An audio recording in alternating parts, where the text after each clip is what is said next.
Hi, my name is Melissa and I eat my way around the world. Hi, my name is Donovan and I've visited 85 countries. Hi, I'm Daniel. And I'm Gina, and we are from Sunrise Odyssey.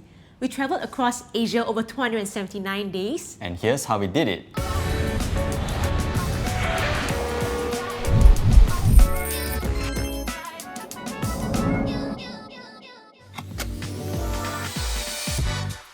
Hi, I'm Daniel. And I'm Gina. And together we run a travel blog called Sunrise Odyssey. We love traveling because it just opens up our mind to the world out there. So in 2013, we decided that 1 year from now, we're going to quit our jobs and to travel across Asia for a year. So we bought one-way tickets to commit to our plans. We had no financial commitment, we weren't married, we had no kids yet.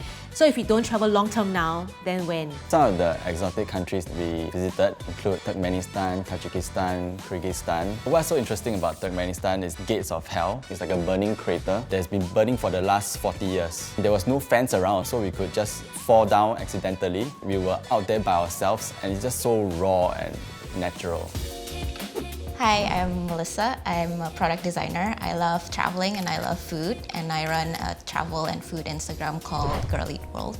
I created my Instagram because I was just traveling by myself and I didn't really want to ask people to take photo of me, but I was always eating, so I just started taking photo of my food. What you eat tells the story of what you are. Before I knew it, the Girl Eat World Instagram, it was on BuzzFeed, Business Insider, and that's how my Instagram kind of took off. I've been to 36 countries now. A lot of people kind of think that I'm not working full-time, but I actually am. I just try to manage my leave and it seems like I'm always traveling, but I'm not. Hi, my name is Donovan. I'm a geography teacher. I love traveling and till date I've been to 85 countries over 7 continents. As Singaporeans, we generally live in a very comfortable environment. So I like to challenge myself by stepping out of my comfort zone and see the way people live. They can also find happiness without a lot of money or without a lot of electronic gadgets. My favorite destination would be Antarctica. Everyone was amazed by its landscape because it was untouched by humans. It was an educational trip for me, and I also got to fulfill my dream of visiting all the 7 continents.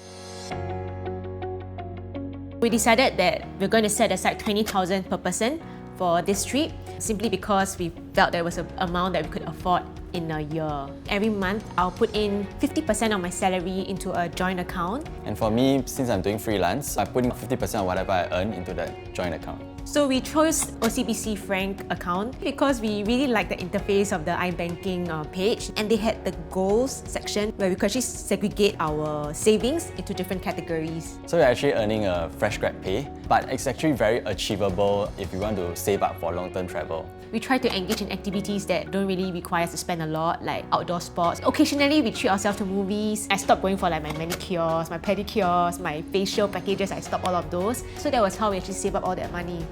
When I was in university, I had to scrimp and save.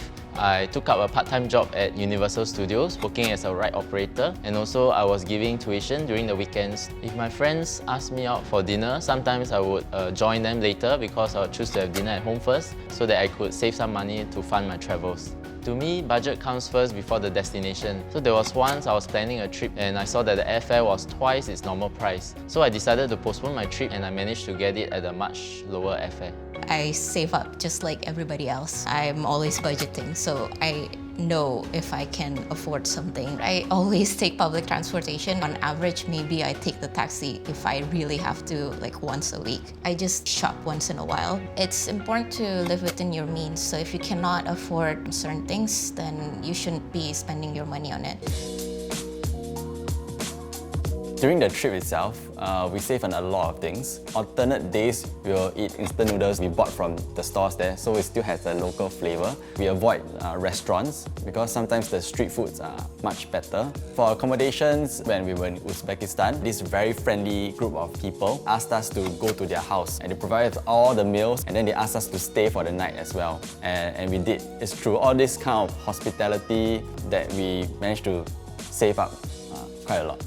During my time in Mongolia, I had the choice to take a domestic plane, which is about $400 versus a bus ride, which cost me only $20. Being the budget traveler I was, I chose to go with the long bus journey ride, which actually took 38 hours across the whole of Mongolia. The chairs were made of plastic and the roads, they were not well paved, so we were like bouncing up and down the road. My trip in Mongolia was very memorable.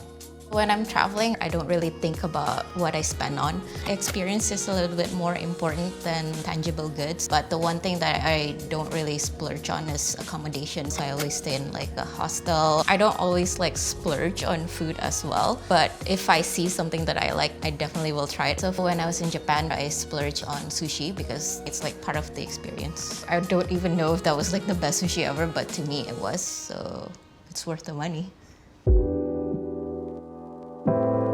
When we went trekking in Mount Namrud, I didn't have my sunglasses on, so actually I suffered from snow glare, which is actually sunburnt in the eyeballs. So there was a time when I was in Turkmenistan where we were exploring around. I sprained my ankle. Just recently, our baggages got delayed for more than 2 days, and we were in winter.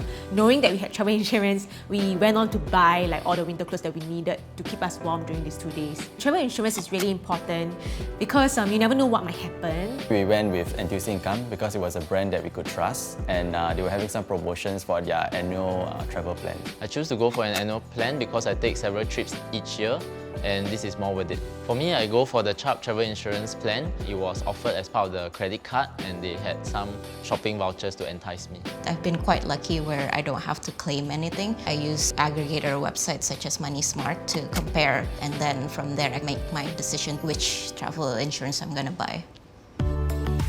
I really encourage everyone out there to travel. It's a journey of self-discovery, and it really enriches your life.